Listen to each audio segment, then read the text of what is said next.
Welcome to The Explainer. Today, we're diving deep into the Union budget for 2026-27. Think of it as the financial game plan for the whole country. So, what's inside? And more importantly, what does it mean for India's economy, for you, and for that big goal of becoming a developed nation? Let's unpack it. All right, so to really get this budget, you've got to understand its core idea. The finance minister put it really clearly. It's all built around the concept of kartavya, which means duty. So right off the bat, we're being told this isn't just a spreadsheet of numbers. Nope, it's a statement of intent, a promise built on three big national duties. So, here's our game plan for today.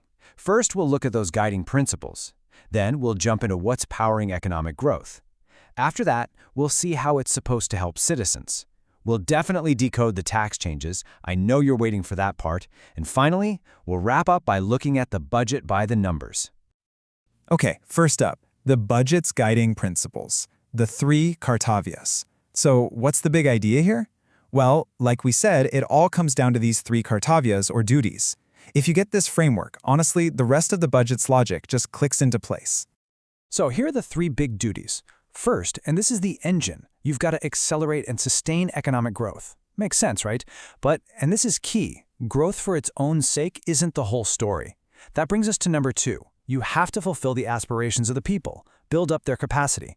And finally, number three ties it all together. Make sure everyone gets access to resources and opportunities. So you see, it's a three-legged stool: growth, empowerment, and inclusion.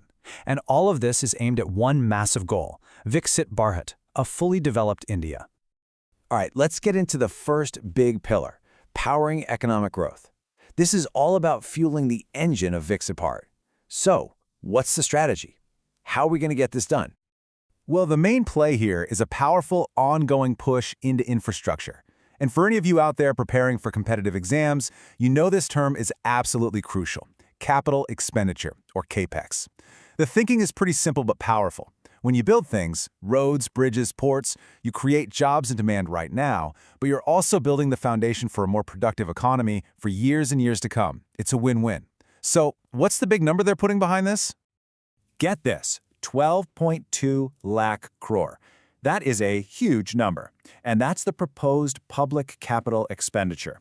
Just to be clear, this isn't money for salaries or subsidies, the day-to-day running of things. No, this is pure investment. It's money going into creating assets that will last for decades. It's a really strong signal about the government strategy: build for the future. And this chart really tells the story. Just look at that upward trend over the last few years. It's a steady, consistent climb. This is a classic example of what economists call the multiplier effect.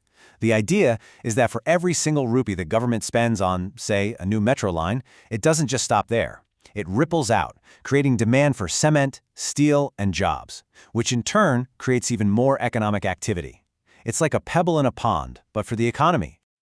Now, this massive spending isn't just a free-for-all. It's actually very strategic. For example, there's a 10,000 crore fund specifically to make India a global biopharma hub. That's a huge bet on a high-tech industry. Then there's another 10,000 crores for SMEs, the backbone of our economy, to create what they're calling champion MSMEs. And on top of that, there's a laser focus on getting goods moving faster and cheaper with new high-speed rail and dedicated freight corridors. It's all about making the entire system work better. Okay, so we've talked about the hardware, the roads and railways. Now let's move to the second pillar, fulfilling citizen aspirations. This is where we talk about the software, if you will, investing in India's human capital. How does all this economic growth actually connect with people's lives? Right, so the focus totally shifts here to building people's skills and capacities. And it's pretty wide-ranging. You've got things like AVGC Labs, that's animation, visual effects, gaming, and comics, being set up in thousands of schools to get young people ready for future jobs. Then there are new hostels in every single district, specifically to help girls get into STEM fields in higher education. You've also got high-tech stuff like AI tools to give farmers customized advice, and She-Marts to help women's self-help groups sell their products. You can see how each of these is a piece of that bigger puzzle of empowering citizens. All right, time to shift gears. Let's talk about the one section of the budget that everyone pays attention to: taxes. So what's the story this year? Well, it looks like the main themes are simplification, making things more logical, and providing some targeted relief.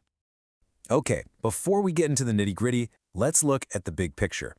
This chart is super interesting. See that trend line for direct taxes?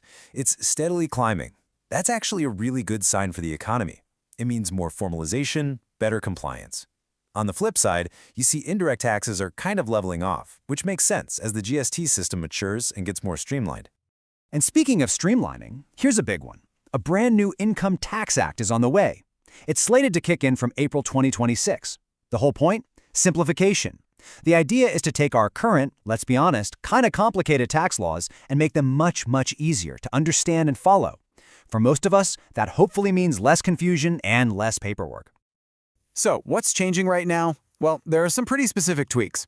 If you're planning a trip abroad, the tax collected at source on tour packages is getting cut down to just 2%. That's a nice little bit of relief.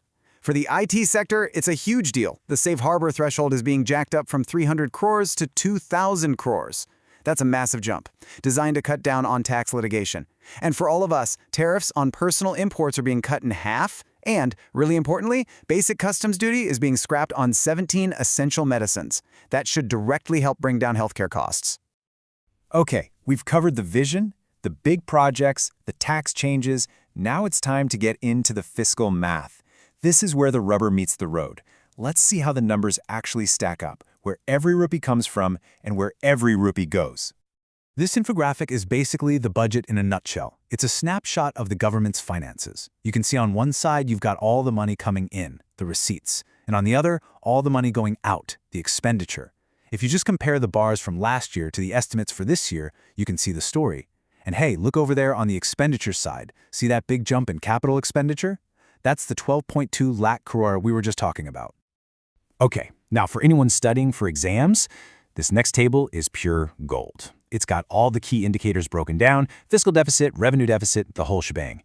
But out of all these numbers, there's one, just one, that gets all the attention. It's the one number that really tells you about the government's financial health. So, what is it? 4.3%. That's the magic number. That's the estimated fiscal deficit as a percentage of GDP for 2026-27. So what does that mean? Put simply, it's the gap between what the government earns and what it spends. It's the amount it has to borrow. And the fact that they're targeting 4.3% shows they're sticking to a plan of fiscal consolidation. Basically, trying to slowly but surely reduce that borrowing over time to keep the economy healthy in the long run. And this bar chart really brings that point home. You can see the fiscal deficit is projected to come down just a tiny bit from the year before. It's not a drastic cut, but it shows that commitment to being prudent. And look at the debt to GDP ratio. It's being managed.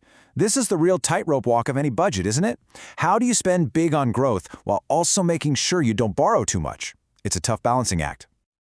So, let's wrap this up with the key takeaways. At its core, this budget is guided by those three Kartavyas: growth, aspiration, and inclusion. The engine driving it is that massive 12.2 lakh crore push on capital spending. The heart of it all is the investment in people, in youth, women, and farmers. And the guardrails keeping everything on track? That's the focus on fiscal discipline with that 4.3% deficit target. That's really the whole story. So there you have it. The budget lays out a pretty clear roadmap. It's trying to strike that difficult balance between spending to grow and being financially responsible. But you know, a plan is just a plan. The real test is always in the execution. And that leaves us with a really big question to think about. With this blueprint on the table, just how close is India to achieving that goal of Viksit Bharat?